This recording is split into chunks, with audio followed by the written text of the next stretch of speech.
നമസ്കാരം. സോഡിയാക് മീഡിയയിലേക്ക് എല്ലാ പ്രേക്ഷകർക്കും സ്വാഗതം. ഈ വർഷത്തെ 2026 പൂരോരുട്ടാതി നക്ഷത്രക്കാരുടെ വിഷുഫലം ഒന്ന് പരിശോധിച്ച് നോക്കാം.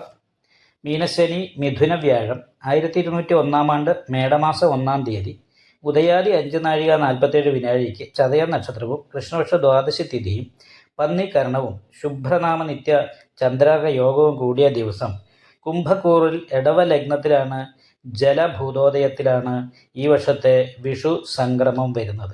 പൂരോരുട്ടാതി നക്ഷത്രക്കാരെ സംബന്ധിച്ചിടത്തോളം ഈ വർഷം അത്ര നല്ല അനുകൂലമായിരിക്കുന്ന ഗുണം പറയാനായിട്ട് സാധിക്കില്ല. കാരണം വരുമാനത്തിൽ വർധനവുണ്ടാകാനുള്ള സാധ്യത കുറവാണ്. ചെലവിനനുസരിച്ച് വരുമാനം എന്ന് പറയുന്നൊരവസ്ഥയാണ്.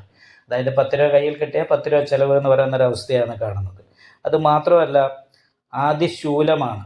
അതിശൂലമായത് കാരണം കൊണ്ട് ശാരീരികമായിട്ടുള്ള ചെറിയ ചെറിയ രോഗാവസ്ഥ ഇടയ്ക്കിടയ്ക്ക് ഇങ്ങനെ വന്നുകൊണ്ടിരിക്കുക. പല രീതിയിലുള്ള ശാരീരികവും മാനസികവുമായിട്ടുള്ള പ്രശ്നങ്ങൾ അഭിമുഖീകരിക്കാൻ ഇടവരിക.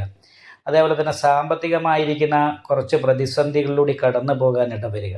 ഇങ്ങനെയുള്ള കാര്യങ്ങൾക്ക് യോഗമുള്ളൊരു സമയമാണ്. അപ്പോൾ അത് കാരണം കൊണ്ട് തന്നെ പ്രത്യേകം ശ്രദ്ധിച്ച് മുന്നോട്ട് പോകേണ്ട ഒരു സമയമാണ്.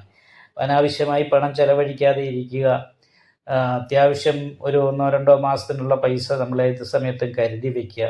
ഇങ്ങനെയുള്ള മുൻകരുതലോടുകൂടി പോകേണ്ട ഒരു വർഷമാണ്. എപ്പോഴാണ് എന്താണ് അസുഖമാണോ എന്തെങ്കിലും പ്രശ്നങ്ങളും പ്രതിസന്ധികളും ഉണ്ടാകുമെന്നും പറയാൻ കഴിയില്ലാത്തതുകൊണ്ട് അപ്പോൾ അങ്ങനെയുള്ള വിഷയങ്ങളൊക്കെ വന്നാൽ അതിനെ നമുക്ക് കൈകാര്യം ചെയ്യാൻ പറ്റുന്ന രീതിയിലുള്ള ഒരു കാഴ്ചപ്പാടോടുകൂടി തന്നെ വേണം മുന്നോട്ട് നീങ്ങാനായിട്ട്. ഇപ്പോൾ പൂരോരുട്ടാതി നക്ഷത്രം എന്ന് പറയുമ്പോൾ പൂരോരുട്ടാതി നക്ഷത്രക്കാർക്ക് ചാരവശാൽ 45 നാഴികയും കുംഭക്കൂറിലാണ്. അപ്പോൾ കുംഭക്കൂറുകാർക്ക് ഈ ജൂൺ മാസം കഴിഞ്ഞിട്ട് 6ലേക്കാണ് വ്യാഴം വരുന്നത്.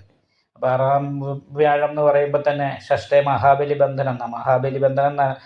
മഹാബലിക്ക് നല്ല കാര്യം ചെയ്തിട്ടും ദോഷമുണ്ടായ രീതിയിൽ നല്ല ഉദ്ദേശത്തോടുകൂടിയുള്ള പ്രവർത്തനങ്ങൾ പോലും നമുക്ക് പ്രതീക്ഷിക്കുന്ന ഗുണം കിട്ടാതിരിക്കാനുള്ള സാധ്യതയുണ്ട്. അപ്പോൾ അത് കാരണം കൊണ്ട് വിഷ്ണു ക്ഷേത്രത്തിൽ നെയ്വിളക്ക്, ഭാഗ്യസുത്താർച്ചന മുതലായിട്ടുള്ള വഴിപാടുകളൊക്കെ പരമാവധി കഴിയുന്നത് ചെയ്യാനായിട്ട് ശ്രദ്ധിക്കണം. പിന്നെ 7 ശനി പോകുന്ന പോക്കാണ്. 2ലാണ് ശനി നിൽക്കുന്നത്. ജന്മത്തിലാണെങ്കിൽ രാഹു ഉണ്ട്. അപ്പോൾ പരാജയ ശിരോരുക്ക് എന്ന് പറയുന്നൊരു യോഗം അവിടെ വന്നിട്ടുണ്ട്. പരാജയ ഭീതി, പ്രതീക്ഷിക്കുന്ന കാര്യങ്ങൾക്ക് അപ്രതീക്ഷിതമായിട്ടുള്ള തടസ്സങ്ങൾ, ഇങ്ങനെയുള്ള വിപരീത സ്വഭാവം ഉണ്ടാകാൻ സാധ്യതയുള്ളത് കാരണം കൊണ്ട് നാഗപൂജ മുടങ്ങാതെ ചെയ്യണം. നാഗപൂജ ചെയ്യുന്നതിനോടൊപ്പം തന്നെ 7 ശനി ദോഷ പരിഹാരമായിട്ട് അയ്യപ്പ ക്ഷേത്രത്തിൽ നീരാഞ്ജനം വഴിപാട് ചെയ്യണം.